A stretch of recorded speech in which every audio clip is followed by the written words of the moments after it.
afternoon, everyone. At the outset, I would like to thank the team UPDA Con for this wonderful opportunity. And this is my first time in the city of Gorakhpur. It's really pleasure and honor to be here sharing stage with so many stalwarts from the state of Uttar Pradesh. And my greetings to everyone from New Delhi and from RSSDI. Just a small correction. I have just, during the last conference, relinquished my charge officially as president, and I am currently the immediate past president of RSSDI. So, thank you, Vermaji. My talk is on placing oral semaglutide in treatment paradigm for management of diabetes, the weight of diabetes, and this is a sponsored session. This is no sponsored session, so that is my disclaimer.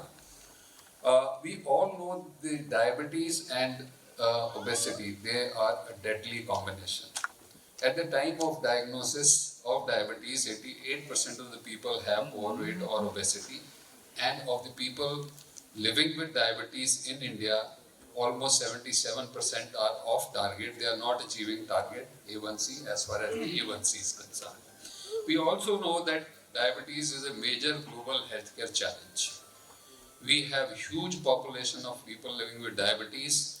The last note given by IDF was that we have 74 million people living with diabetes, but this year we had publication from ICMR India which showed that we have more than 101 million people living with diabetes in India, making us once again the world capital of diabetes. Now, if you compare here, the number of pre-diabetes globally is less than the number of people with diabetes. But in India, the number of people with pre-diabetes is higher than the people living with diabetes. So we have even a bigger population likely to convert to diabetes, and in future we are likely to see even higher prevalence. Now, another important thing is that 8 out of 10 people with diabetes are overweight or obese. And of 1 out of every 3 overweight or obese people has type 2 diabetes. So there is a very strong correlation between these. And as the body mass index goes up, so does the prevalence of type 2 diabetes. In people with severe obesity, the cutoffs you are seeing in these slides are the Western cutoffs. So people who have BMI more than 35 or 40, the risk of diabetes goes up by 22 times. In India, the severe obesity is more than 30 body mass index.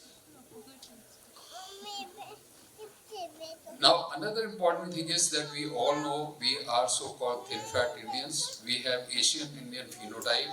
We have much more component of body fat at lower levels of BMI. If we compare ourselves with the Western or Caucasian population, the body fat percentage in Indians is almost 2 times as high as compared to the Western population. And that leads to a severely increased risk for developing cardiometabolic disorders in people living in India. And that is why with every increasing percentage of BMI, we develop more and more comorbidities and complications.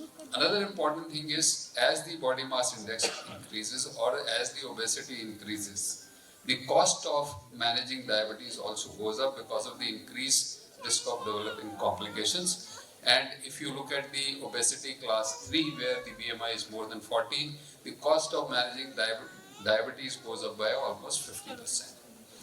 Now, how are two related?